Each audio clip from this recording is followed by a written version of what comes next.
सदियों से हम भूतों को डर की कहानियों में कैद समझते आए हैं, पर सच्चाई इससे कहीं ज्यादा अंधेरी है।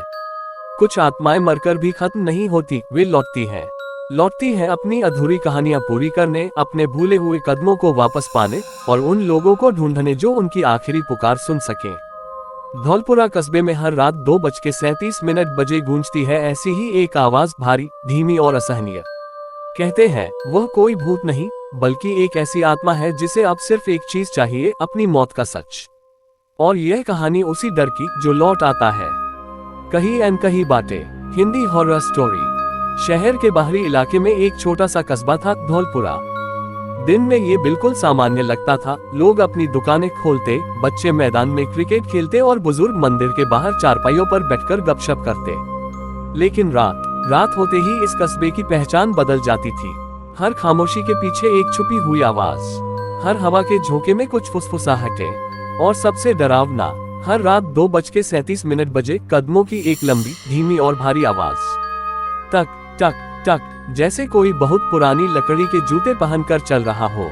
हर रात एक ही वक्त पर लोग कहते, उस समय बाहर मत निकलना, वो लौटा हुआ है।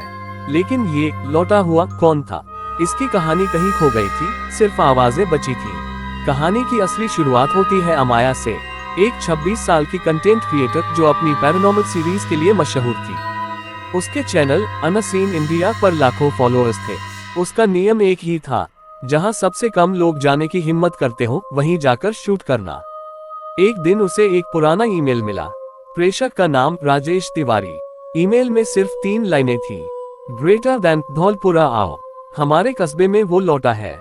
इस बार उसे कैमरा चाहिए, इंसान नहीं। अमाया ने हंसकर स्क्रीन बंद कर दी। कौन इतना डरावना ईमेल भेजता है? लेकिन उसी रात 2:37 बजे उसके स्टूडियो के अंदर कदमों की आवाज आई। टक टक टक टक। अमाया का खून जम गया। स्टूडियो खाली था, दरवाजा बंद था, कैमरे ऑफ थे, लेकिन आवाज सच थी। अगली सुबह उसने फैसला कर लिया, वह धौलपुरा जरूर जाएगी। कस्बे में कदम रखते ही अजीब खामोशी महसूस होती थी। लोग उसे गौर से देखते, जैसे उन्हें पता था कि वह यहाँ क्यों आए हैं। गली के अंत में एक पुराना बरगद का पेड़ था। उसकी जड़ों में किसी ने लाल धागे बांध रखे थे। किसी बच्चे ने फुसफुसाया, दीदी उससे दूर रहना, वो रात में यहीं से आता है। कौन? अमाया ने पूछा। बच्चा भाग गया। उसने कस्बे का फुटेज रिकॉर्ड किया और शाम होते ही उस आदमी से मिलने गई जिसका ईमेल आया था, राजेश तिवारी। राजेश एक दुबला, थका हुआ और बीमार सा दिखने वाला आदमी था। उसकी आंखों के नीचे गहरी सूजन थी, जैसे कई रातों से सोया न हो। आपने मुझे ईमेल क्यों किया? अमाया ने पूछा। राजेश ने धीरे से कहा, क्योंकि तुम्हें सच्चाई दिखाने की हिम्मत है। कौन सी सच्चाई? राजेश कांपते हुए बोला। ग्रेटर दैन जो लौटे हैं वो इंसान नहीं, वो अधूरी आत्माएं हैं। उनके कदम उनकी कहानी बताते हैं। और हमारे कस्बे में एक ऐसी आत्मा फंसी है जिसे दफनाया नहीं गया। वो हर रात वापस आता है, अपने घर की तलाश में। अमाया ने पूछा, लेकिन 2:37 बजे ही क्यों?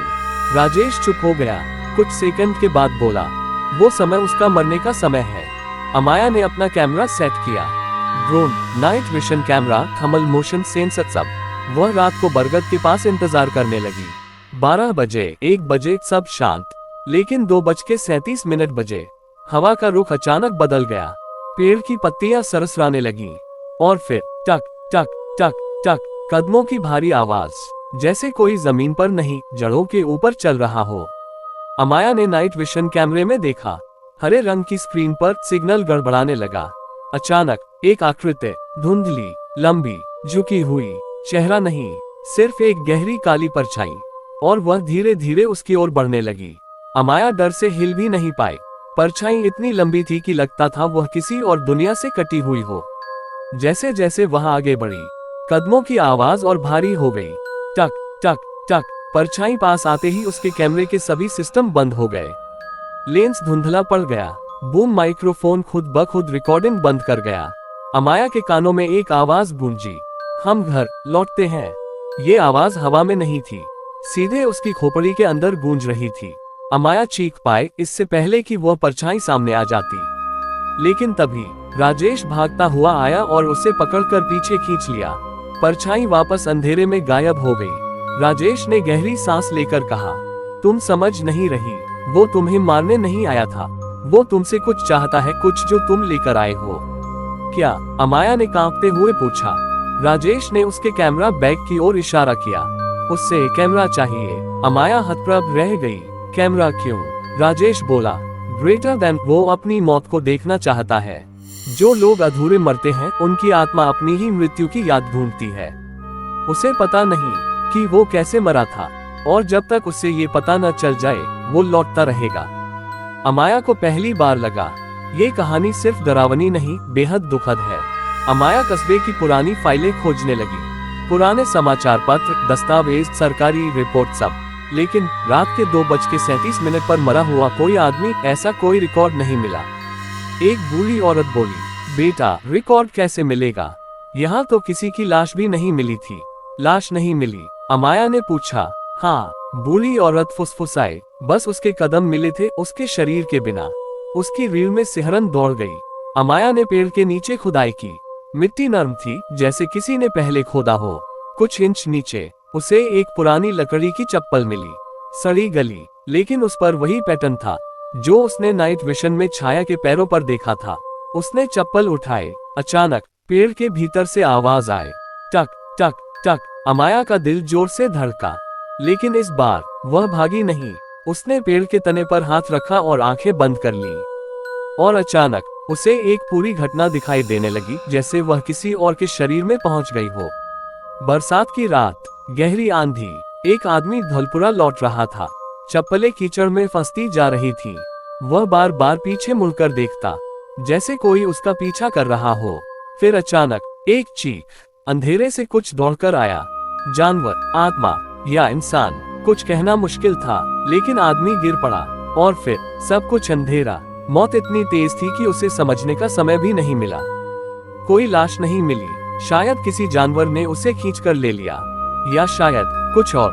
दृश्य खत्म हुआ। अमाया ने आंखें खोली। राजेश उसके सामने खड़ा था। अब तुम समझ गई, वह बोला। अमाया ने चप्पल को पेड़ के नीचे वापस रखा। धीरे से बोली, तुम अपने घर लौट जाओ, तुम्हारी कहानी पूरी हो गई है। हवा एकदम शांत हो गई। फिर एक आखिरी बार बहुत धीमी, बहुत मुलायम आवाज आई, टक टक टक। लेकिन इस बार उस आवाज में कोई गुस्सा नहीं था, कोई दर्द नहीं, सिर्फ शांति। और फिर पूरा कस्बा खामोश। उसी रात से 2:37 वाली आवाज कभी नहीं आई।